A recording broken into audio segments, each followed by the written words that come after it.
Iñaki Ezquerra ha escrito un artículo en el diario ABC que ha enfurecido a las víctimas del terrorismo y en el que venía a decir que la situación del terrorismo en España no es catastrófica como afirmaba o como ha afirmado la presidenta de la VT, Ángeles Pedraza.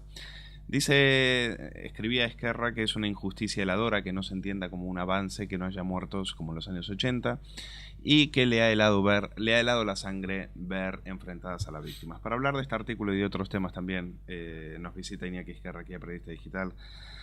¿Qué tal, Iñaki? Bienvenido. Hola, buenos días. Iñaki, Pedraza, a partir de este artículo se hizo la siguiente pregunta: ¿cómo se atreve Iñaki Ezquerra a decirnos qué tiene que helarnos la sangre? Pues le traslado la misma pregunta, sí. Señor Ezquerra. Bueno, vamos a ver. Lo primero es que yo creo que está mal planteado esto de que Iñaki Ezquerra irrita a las víctimas. Pues en primer lugar, porque de alguna manera también yo soy víctima del terrorismo. Quiero decir que he vivido 50 años en el País Vasco, he tenido que llevar protección, mi nombre salió y mis datos e información de donde yo me movía se descubrió en los papeles del Comando Vizcaya en su día. Quiero decir que esta negación de la biografía de uno, en fin, eso es una práctica que recuerda lo peor, ¿no? A veces simplemente lo que puede ocurrir es desconocimiento, ignorancia, ¿no? Pero vamos, yo me dedico toda mi vida a denunciar. No, lo que queremos decir no queríamos, Sí. y faltaría más, ignorar todo lo que usted ha hecho en lo que es la lucha contra el terrorismo. No, pero es que la propia condición de víctima... Pero francamente, pero sí es verdad que ha levantado ampolla. No queríamos decir que... Bueno, pero... Queríamos decir que fue un artículo muy polémico y que ha generado mucha controversia. Pero que no existe ese maniqueísmo de el artículo y las víctimas. Quiero decir que, por ejemplo, en las elecciones que luego se suspendieron de Covite, se presentaba en una de las listas Miquel Azurmendi, que fue miembro de ETA, que luego es de la primera ETA, de los reinsertados, y se presentaba como víctima. Bueno, de hecho ya incluso se han dado pasos legales para reconocer como víctimas al colectivo de amenazados. Quiero decir que no existe ese abismo y luego, por otra parte, la señora Pedraza, con todos los respetos, ella representa no a las víctimas en general, representa a una asociación de víctimas. Quiero decir que las cosas en su sitio, ¿no?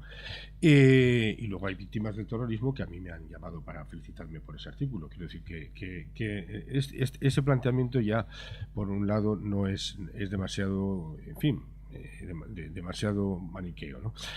Luego, en cuanto a los sentimientos, bueno, yo simplemente decía que a mí sí, que me ha dado las víctimas ver la división, que me ha dado de la sangre, me ha dado el corazón. Utilizaba los famosos versos de Machado, una de las dos Españas, adelarte el corazón. Bueno, pues a mí, yo digo que lo que me ha dado el corazón es ver a las víctimas enfrentadas, ¿no? Con un sentimiento no es rebatible. Quiero decir que yo no puedo echarle en cara a alguien que tenga un sentimiento de miedo o que tenga un sentimiento de dolor. No entiendo el argumento en contra de un sentimiento, ¿no? Y además todos sabemos que efectivamente ha habido enfrentamientos. Los inicia la política de Zapatero, esos enfrentamientos, y por desgracia se han prolongado después, pues por otros intereses políticos, ¿no? Pero ¿acaso no le hiela la sangre, Iñaki, más que lo que pueda opinar Pedraza? No, por ejemplo, la política del gobierno, por ejemplo, la política del gobierno de Rajoy, dejando libre, por ejemplo, a Bolinaga. ¿No es eso lo que hiela la sangre? Bueno, vamos a ver. En cuanto al frío en la sangre y en el corazón, yo he visto actuar al nacionalismo como lo he visto actuar durante años. Cuando he sido una víctima y se me han cerrado cantidad de puertas en el País Vasco por opinar y por decir lo que uno piensa y por ponerse en la causa de las víctimas, que entiendo que es la causa de la libertad.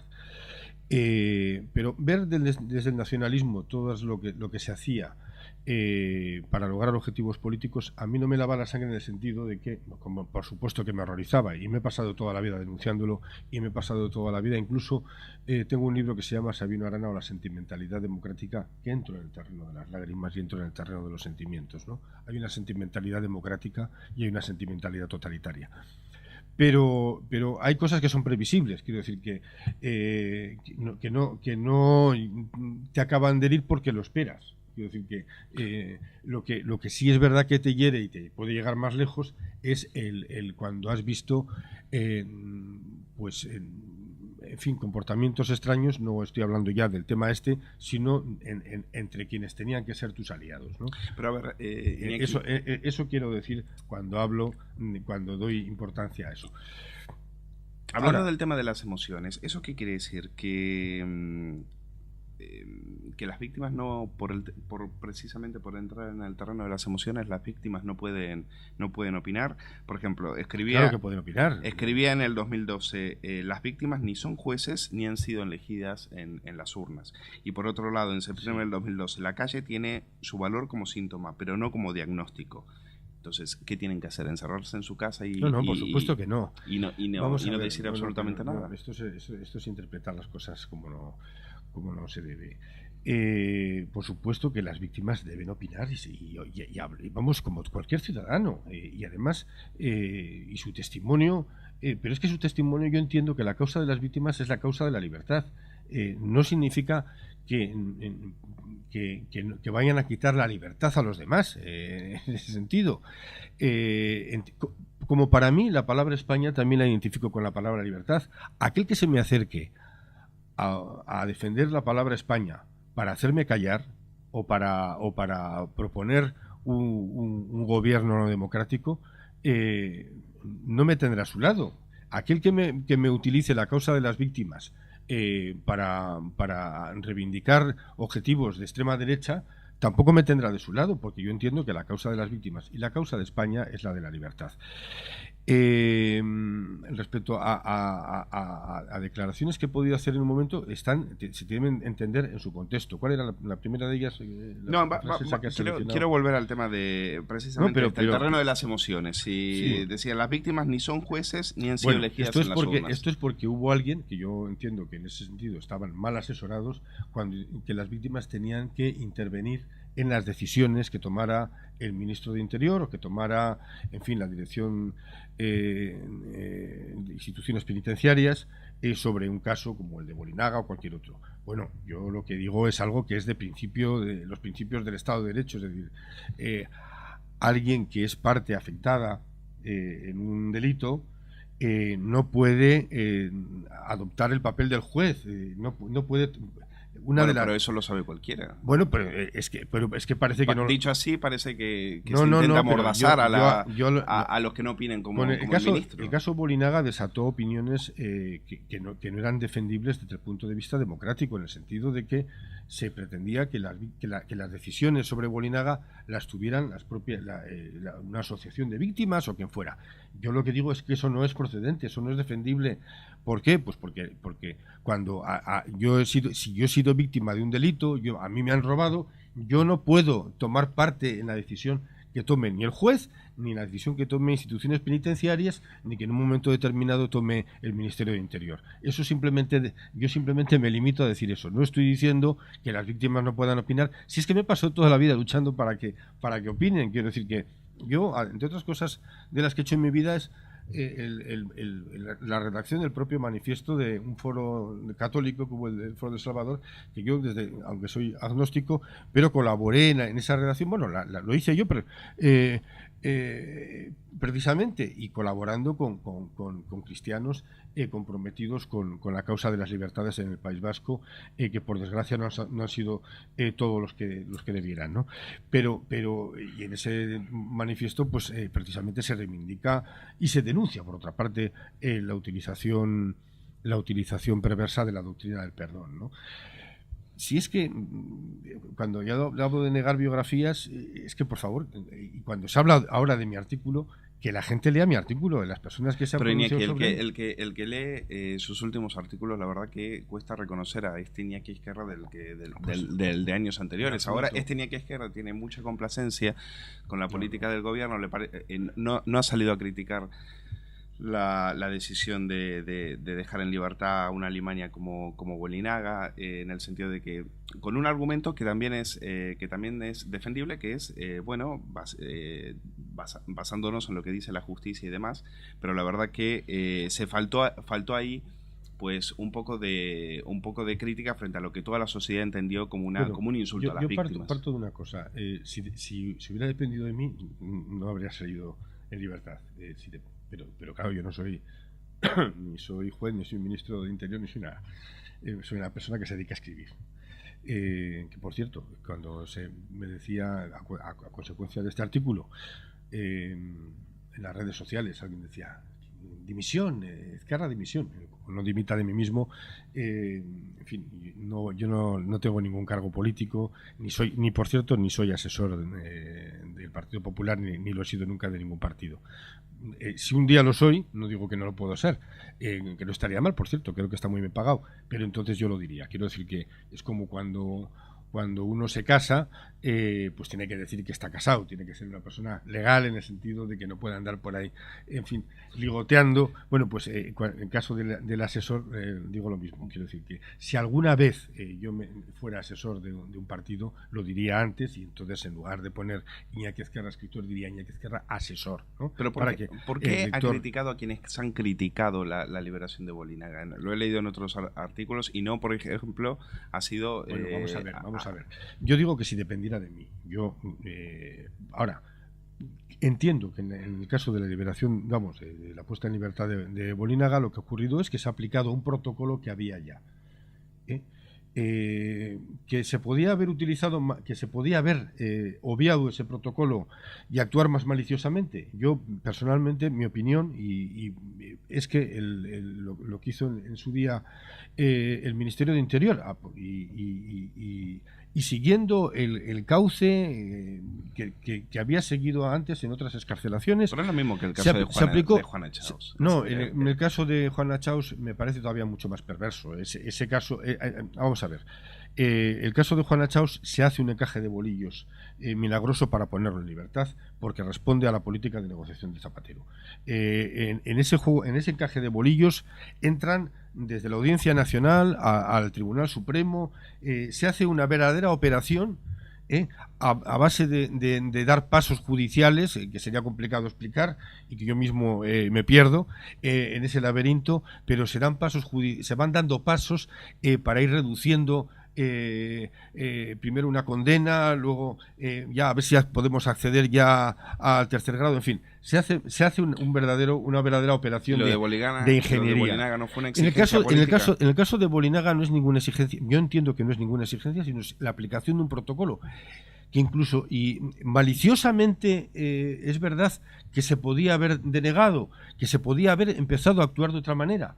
Bueno, yo en este sentido creo que si el Código Penal del aznarismo, que retocó el gobierno de Aznar, y la ley penitenciaria, hay que endurecerla, pues se endurece. Quiero decir que pero eso, como digo, respondía a un protocolo.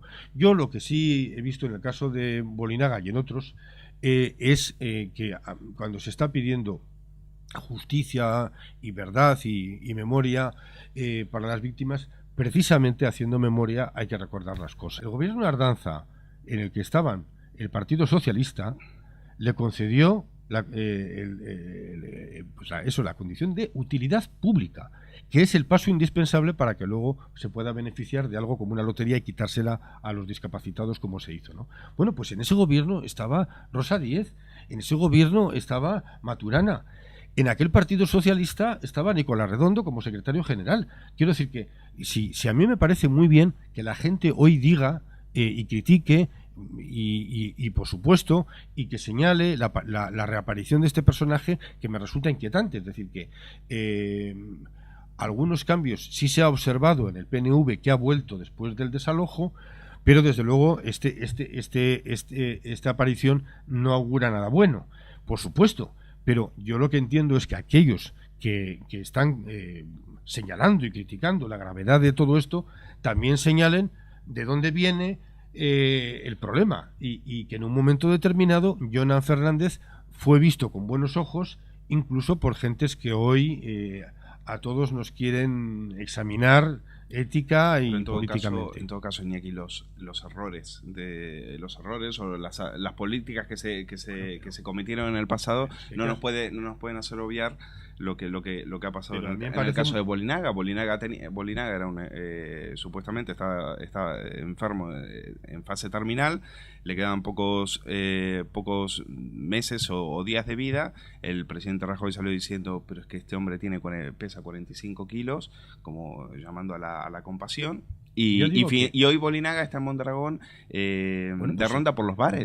Me parecería muy oportuno, y además se ha hablado de eso, de revisar su caso, y además si no hay un arrepentimiento y si se le ha sorprendido en declaraciones o en conversaciones donde muestra una absoluta falta de arrepentimiento, me parece bien que volver hacia atrás y volver a encarcelarle. Yo no en ese sentido no creo que se puede incluso rectificar.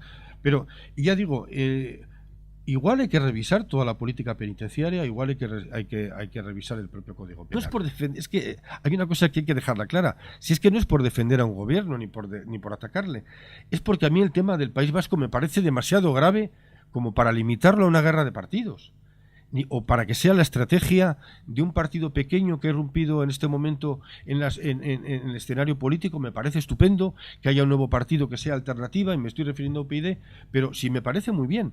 Pero lo que no se puede hacer es confundir, primero, el mundo de las víctimas con el mundo de la lid política. Puede haber, si una víctima decide por su cuenta entrar en el terreno político y entrar en el terreno de los partidos políticos, ya no puede apelar permanentemente a su condición ética como víctima, porque también está entrando en el terreno político y tendrá que ser respondida políticamente.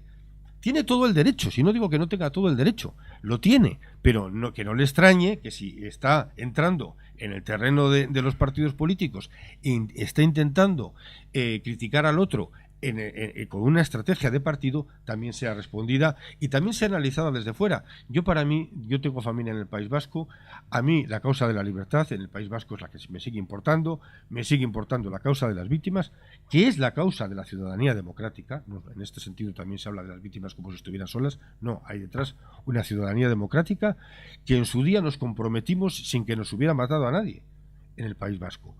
Y hubo una reacción intelectual de la que estoy muy orgulloso estoy muy orgulloso de haber participado en ella y de haber sido una de las personas que fundó aquello que se llamó el movimiento cívico, que hoy está extinto. Pero, insisto, es un tema demasiado grave como para limitarlo a una guerrita que haya de partidos. Es que no puede ser estar... Quiero saber su opinión sobre qué le parece que un dirigente del PP, Borja Semper, diga que el futuro del País Vasco hay que construirlo con quienes no han condenado los atentados de ETA. Es decir, pues yo no estoy nada de acuerdo. Además, en su día le hicieron rectificar tanto Basagoiti como Dolores de Cospedal. Lo que sí apuntaría es otra cosa, que a los muy pocos días de hacer estas declaraciones, el Partido Popular en el Parlamento Vasco criticó duramente la elección de Jonan Fernández para ese cargo que se ha elegido, para ese nuevo puesto de área de paz y convivencia. Salió del hemiciclo y, sin embargo, las mismas personas que estaban criticando estas palabras de Semper no se han hecho eco de su rectificación. Fue Semper el que dirigió el discurso al mundo de Bildu. Entonces, entiendo muy bien que estas palabras de Semper irriten, pero también entiendo que si lo que a ti te importa es precisamente la causa democrática contra Bildu, entiendo que cuando ves que hay una rectificación y que quien ha dicho estas palabras es el mismo que pronuncia un serio discurso y un duro discurso contra el mundo de Bildu, y todo el Partido Popular con el representante de UPyD salen del hemiciclo vasco, entiendo que también a eso se le dé publicidad. Lo que no acabo de entender es que solamente se señale un error y luego no se alegre. Las palabras de Semper vienen después de que, por ejemplo, el alcalde de Vitoria también se le haya visto también como de buen rollo con no los concejales de Bildu y se haya visto Sí. a concejales del PP brindando, tomando, no sé si eran botes Sí, o brindando algo con concejales dos concejales en verano. Y Sí. también Sí, me y acuerdo de Zabal aquella, ha defendido el concepto de Euskal Herria. Es decir, son cosas donde uno se pregunta hacia dónde, si este PP vasco, bueno, yo pues insisto, hacia dónde va, ¿no? Yo creo que no estoy de acuerdo con que esos son errores y son, en fin, yo no estoy en absoluto de acuerdo ni con esas actitudes ni con esas palabras, pero también creo que el Partido Popular no en el País Vasco objetivamente no responde a eso. Quiero decir que no me parecen sintomáticas de una línea nueva en absoluto. Y luego lo que sí apuntaría es que detrás de la crítica al PP vasco también estamos hablando de una sociedad en la que no se da oportunidad a los jóvenes, pero que también hay un relevo generacional que está muchas veces detrás, que es el verdadero objetivo a veces de las críticas. Es que yo no puedo entender a alguien joven que hable con desprecio de gente que puede ser de su edad y que diga el Pepe Pop, o no sé cómo le llaman, ¿no? Sí, el Pepe Guay o Pepe Pop. O Pepe Guay, estas cosas.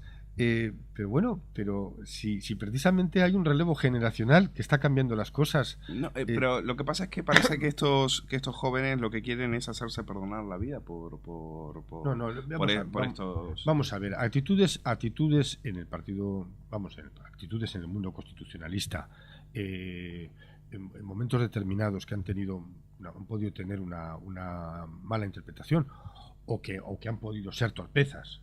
Porque si alguien interviene... Es que decir que Bildu no es esto es más que una torpeza. Esto es antiguo. No, pero ya digo que luego hubo una rectificación. Primero,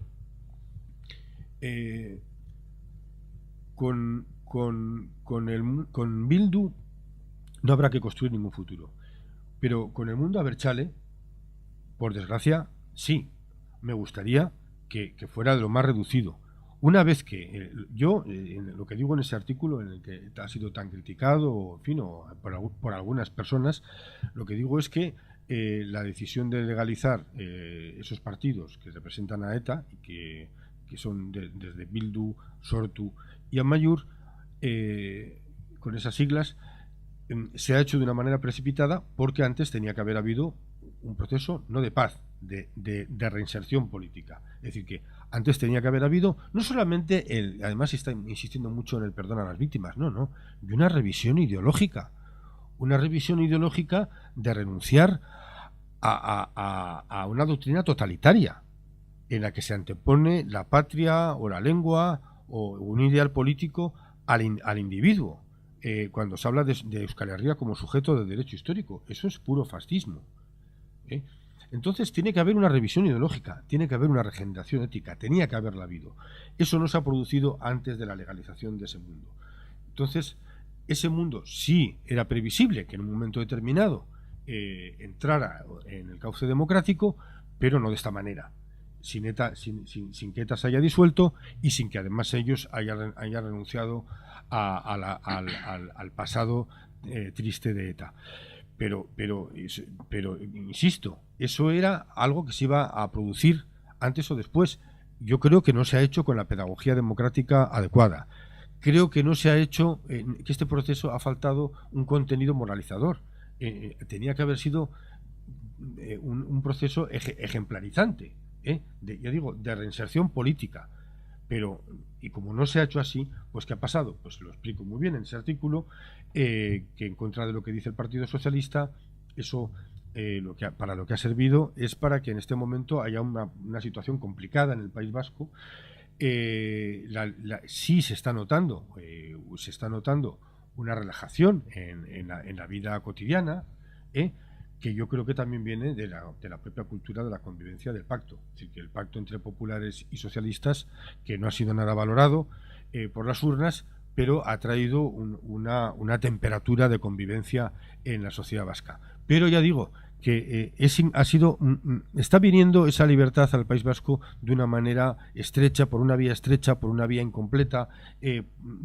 Tenía que haber venido de otra manera, ya digo, con ese contenido moralizador que no ha tenido. Pero, insisto, por donde se pueden intentar arreglar las cosas, y lo que hay que hacer en una situación como esta, primero es los resortes que tenga el gobierno y que tenga el Estado de Derecho, utilizarlos. Es importante equilibrar, es importante que el Tribunal Constitucional sea renovado, creo que es en julio o junio cuando se renueva. Es importante, bueno, pues que haya miembros en ese Tribunal Constitucional que de alguna manera nos den la garantía, por desgracia es así, tiene que ser así, que nos den la garantía de que no van a hacer lo que hizo el tribunal presidido por Salas. Para que el mundo de ETA sepa que pende sobre ellos la espada de Damocles de la ilegalización. Se tiene que cambiar la Audiencia Nacional. No puede ser que cuando se intenta que haya un partido o una manifestación, la legaliza, no la prohíbe el gobierno vasco. Esa decisión se recurre, va a la Audiencia Nacional y entonces, pues, con personajes como como los que conocemos de el juez Bermúdez y otros que hay, que son representantes de la incursión en la Audiencia Nacional de zapaterismo, pues lógicamente son los que dan luz verde a estas manifestaciones. Y hay que emprender una batalla ideológica, porque los tiempos son nuevos, y la batalla ideológica que hemos ido postergando durante años. Mientras ETA mataba, se apelaba a derechos fundamentales, se apelaba a cosas que eran de cajón, pero hay que empezar con la batalla ideológica. Pues no se ve a los chicos de Basagoiti muy por esa labor. No se ve a los chicos de Basagoiti muy por esa labor, y de hecho en las urnas lo han pagado, ¿no? En Guipúzcoa, por ejemplo, los resultados en las urnas han sacado apenas, bueno, pues 30.000 votos. Los resultados en las urnas no son son sintomáticos, una prueba de nada. No, yo creo que, hombre, en ese sentido se está perdiendo la batalla, lógico. No, yo creo que lo que ha ocurrido es primero que de alguna manera ha sido víctima el Partido Popular de sus propios logros. Quiero decir que esta cultura que ha habido de la convivencia, que se ha notado en la calle, las personas que vamos al País Vasco, yo vivo en Madrid desde hace 5 años, pero voy con mucha frecuencia, y de hecho soy miembro del Consejo Social de la universidad. Yo he ido viendo ese proceso de relajación en la vida cotidiana, de ir por la calle a que te insulten, pero que te insultaban no ya gente del partido, no ya gente del mundo Abertzale, el mundo de ETA, gente incluso del Partido Nacionalista Vasco, ¿no? Todo eso se ha producido. Creo que, a pesar de que Basagoiti intentó en la campaña pues advertir del peligro que era votar al PNV, sin embargo, el haberlo desalojado de Ajuria Enea, el haberlo tenido en las afueras del poder al PNV, ha hecho que la gente no se acuerde de qué partido era. Es verdad que el PNV que ha vuelto es distinto, pero también es verdad que arrastra vicios del pasado, lógicamente, que no en ningún momento se ha arrepentido de sus rizarras, ¿no?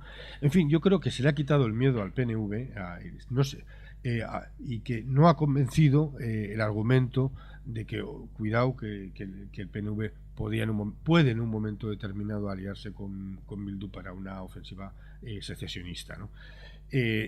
Creo que ha pasado eso. Creo que ha habido un voto del miedo, que en lugar de ir destinado al Partido Popular ha ido al Partido Nacionalista, y que entonces, bueno, pues eso es sencillamente lo que ha pasado. Usted que le conoce bien, ¿qué cree que va a hacer Basagoiti? ¿Seguirá al frente del PP Vasco o buscará otra salida? Él ha manifestado la intención de marcharse, y si lo ha dicho. ¿Y quién es el relevo? Pues no lo sé.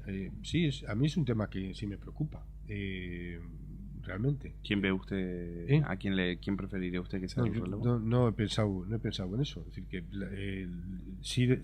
creo, vamos a ver, creo que el Partido Popular de Basagoiti ha obtenido logros importantísimos en el País Vasco, entre ellos dejar de ser un partido estigmatizado, Para ser un partido hoy irrelevante, porque no es verdad está solamente ha conseguido solamente el 11% de los partido votos. Irrelevante. Yo también he escrito sobre la gran diferencia que hubo en su día en las elecciones famosas del 2000, en aquellas que se presentaban Jaime Mayor Oreja y Nicolás Redondo Terreros.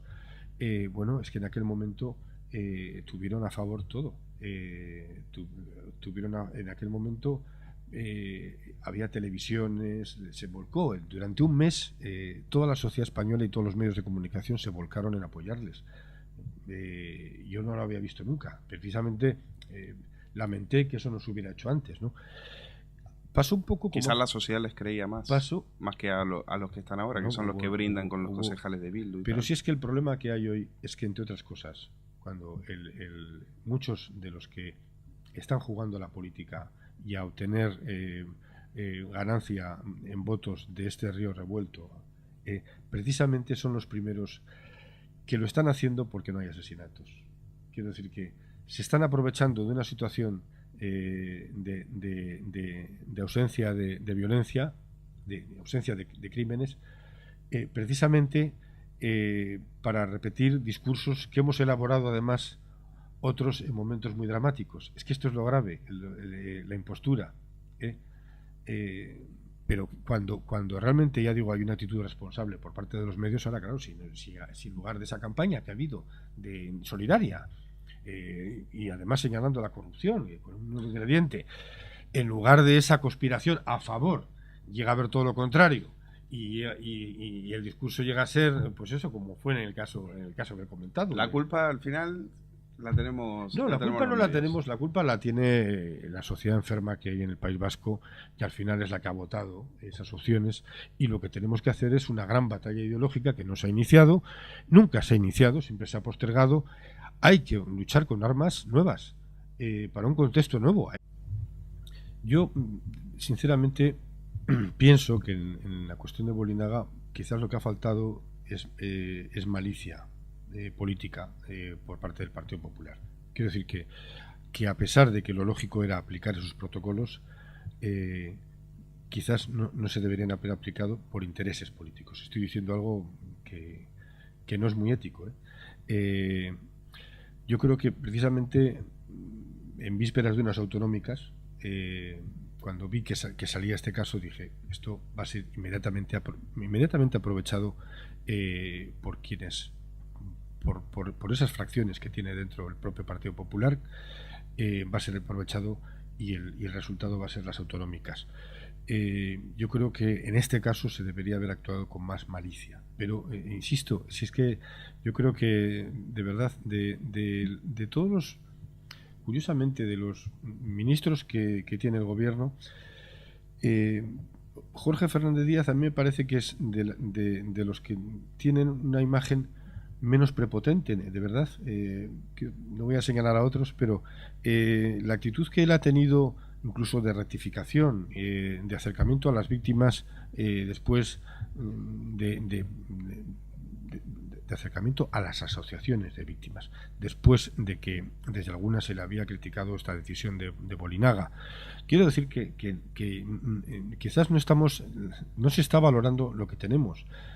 Tenemos a un señor ministro que ha escuchado las críticas, que las ha aguantado pacientemente y bueno, ya ha tratado de conciliarse, y no ha habido gestos de verdad. No se puede juzgar una política, no se puede hablar de una política de concesiones. Eso no responde a la realidad.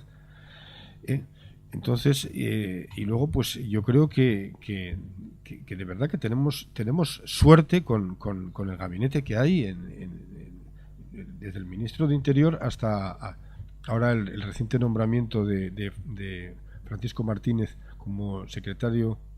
¿Por qué cree que dimite su seguridad? ¿Por qué cree Estado de seguridad. ¿Por qué cree que dimite el segundo de Fernández Díaz? ¿Qué cree que pasó ahí? No estuvo claro ese relevo. Pues mire, no conozco los intríngulis de por qué se ha producido ese relevo, pero creo que entra también dentro de la propia normalidad. Quiero decir que en un momento determinado, ese tema no lo conozco concretamente. Lo que sí sé es que la persona nueva, la que ha entrado en la Secretaría de Seguridad del Estado, me merece todo el reconocimiento y todas las garantías. Pues, pero es que también se ha armado, o sea, hay quien ha intentado hacer un castillo de la sustitución de Maite Pagazaurtundúa por